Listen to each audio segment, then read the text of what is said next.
Então, boa tarde a todos novamente. É um prazer estar aqui para discutirmos os resultados da última safra, do projeto de primeira, sem dúvida.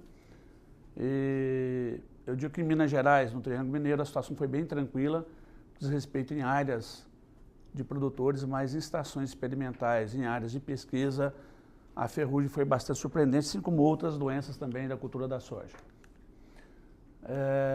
E também, aqui é só uma primeira visão, é uma área que foi recém-aberta, 80 hectares da estação. Primeiro ano, corrigida a tempo, 2 toneladas de calcário, 1,5 tonelada de gesso, 600 quilos de 0,20 na base e aplicações de micronutrientes e produtos foliares, desenvolvimento da cultura. Aí apenas algumas curvas de níveis, com as áreas experimentais com diferentes cultivares, para que pudéssemos conduzir os experimentos, não só o de primeira, mas também experimentos da rede, de empresas interessadas e parceiros. Como eu disse, a ferrugem da soja ela ocorreu bem tardia em relação ao ano anterior, ou seja, quase 15 dias de diferença de primeira ocorrência na região. Essa constatação foi em estação experimental, não foi em área de produtor. Nós vasculhamos todas as áreas de produtores que nós temos acesso na região e a ferrugem, ela até essa data não tinha entrado nas áreas comerciais. Logicamente, este relato foi colocado no site do consórcio, foi na estação experimental da Universidade Federal de Uberlândia também. E logo em seguida, a gente tomou como ponto de ocorrência na região essa data, sendo que na estação experimental ela ocorreu um pouquinho mais tarde ainda. Em relação às doenças, como eu disse, a ferrugem ela foi tardia, a ocorrência, normalmente ela tem ocorrido um pouco mais cedo, 15, 20 dias de diferença dos anos anteriores. Logicamente, em áreas experimentais, a gente tem semeadura quase que o ano todo, em função de autorização do IMA, para que se possa fazer melhoramento genético, principalmente na Universidade Federal de Uberlândia. E doenças outras, como oídio, septoriose, em função da cultivar mancha parda e mofo branco, ocorrerem em algumas condições de solo, principalmente mofo branco, e precipitações pluviométricas constantes para que se pudesse ter umidade no solo.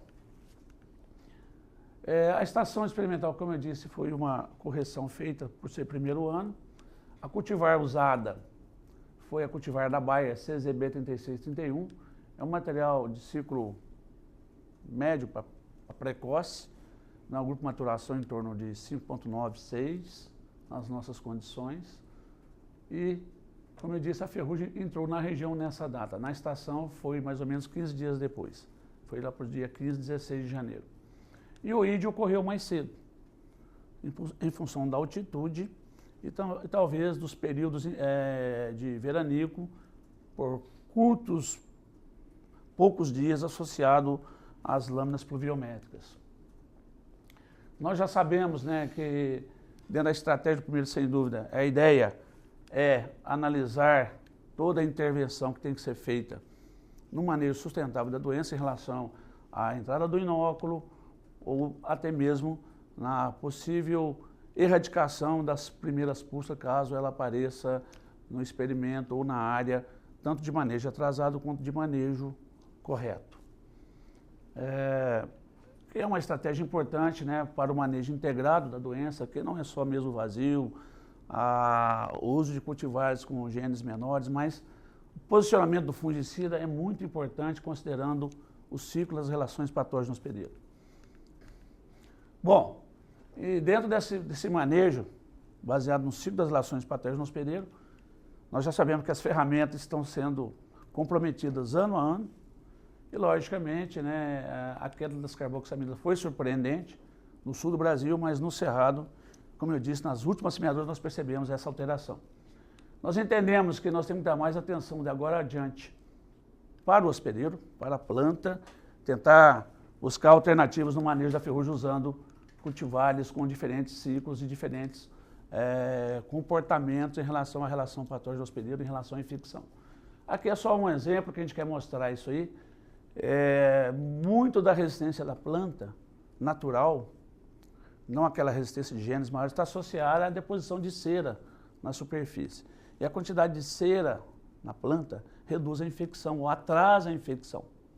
É onde o fungicida pode ganhar mais eficácia ou melhor desempenho, melhor proteção das plantas. Só para mostrar um genótipo com boa deposição de cera, na presença do fungicida do óleo e um genótipo só com fungicida sem o óleo. Um genótipo com resistência parcial. E aqui um genótipo susceptível, mostrando que a deposição de cera, mesmo na presença de óleo, num genótipo com resistência parcial, essa presença da cera, mesmo na presença do óleo, ela fica em maior quantidade, permitindo uma maior resistência da planta e na longevidade da redução da pressão da doença. Nós utilizamos na nossa área 3 aplicações, sendo 2 foram com Fox e Mancozeb, a terceira foi Sfer mais Mancozeb, e numa área de 500 metros quadrados, manejo atrasado, manejo correto e uma área testemunha. E a colheita foi feita no estádio R9, com 10 metros quadrados em 8 parcelas, em cada área de 500 metros quadrados. A precipitação pluviométrica foi bastante uniforme, tivemos uma boa distribuição de chuvas no Triângulo Mineiro, não houve nenhum veranico de 7, 10, 15 dias na área experimental. Aqui as datas em relação à sua cronologia, do manejo correto, data da emergência, nas 2 áreas, depois as aplicações que foram realizadas, no caso do Fox mais Mancozeb, Fox mais Mancozeb, e a terceira com Sfer mais Mancozeb, e aqui a colheita no dia 7 de março. Logicamente, o que temos de diferença entre as 2 áreas é o atraso de mais ou menos 10, 11 dias da área de manejo atrasada em relação à área de manejo correto. Bom, resultados. Aqui nós vamos apresentar apenas os resultados da área de manejo correto em relação à produtividade e em relação à área de manejo atrasado. Houve uma diferença de 3,8 sacos, ou 3,6 sacos em média de produtividade. Considerando as 2 áreas, né, onde apenas temos o atraso na aplicação, mostrando que a intervenção foi bastante correta, já que nessa área tivemos praticamente apenas 5% de severidade de ferrugem no final do ciclo. Aqui nós tivemos 20% e nas testemunhas tivemos 60% de ferrugem. Nas testemunhas colhemos em média 50 sacos por hectare, com a diferença de 6 sacos em relação à de manejo atrasado e quase 10 sacos das testemunhas em relação à área de manejo correto. Mostrando que a intervenção foi correta e a ferramenta utilizada, o fungicida sistêmico com o multissítio, permitiu uma boa cobertura do vegetal nos diferentes momentos de aplicação e na redução máxima da severidade da doença. Bom, apenas algumas fotos da instalação do experimento. Toda a área foi conduzida de forma mecanizada, da semeadura menos a colheita. As aplicações também foram tratorizadas com um volume de 200 litros por hectare de calda. E, no caso, utilizamos o áudio, 0,4 litros, e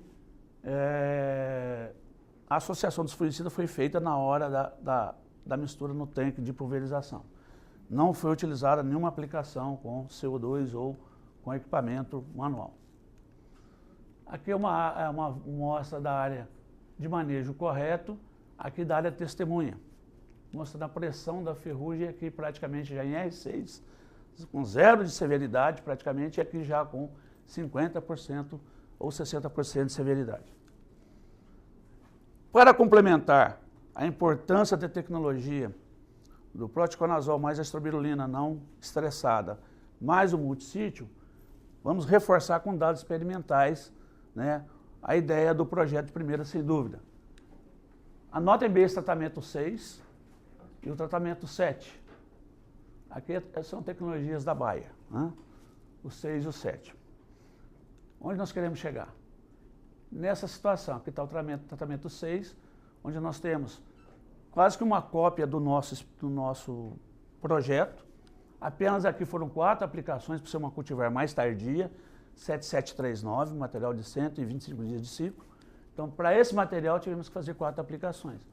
Mas é interessante observar aqui o rendimento de 14 sacos a mais. Há uma desconfiguração aqui, 14 sacos a mais em relação a essa tecnologia. E com a tecnologia do Fox, 10 sacos. Aqui foi a diferença do multissítio, quase 4 sacos a mais. Então, para entender um pouco essa dinâmica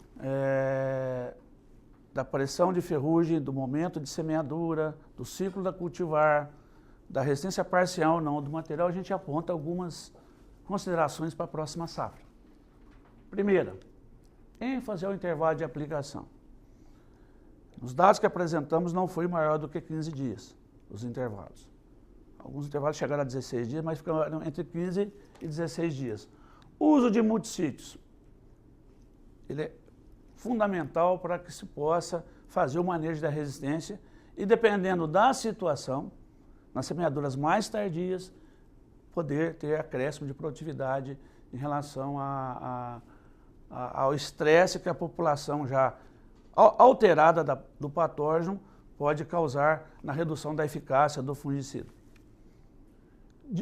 Diversificação de genótipos, importantíssima diversificação de genótipos. Como assim? Procurar ciclos de maturação diferentes e dentro das janelas de semeadura, materiais também com alguma possível resistência parcial, que já existem materiais no mercado brasileiro, tanto do grupo convencional quanto do grupo transgênico, com resistência parcial ao patógeno. Semeadura no cedo, para fugir da pressão das populações já alteradas do patógeno, mesmo em regiões que não foram claramente definidas como região ou áreas, ou regiões ou áreas de alteração na população do patógeno. Os genótipos mais precoces é uma outra alternativa, associada às primeiras semeaduras.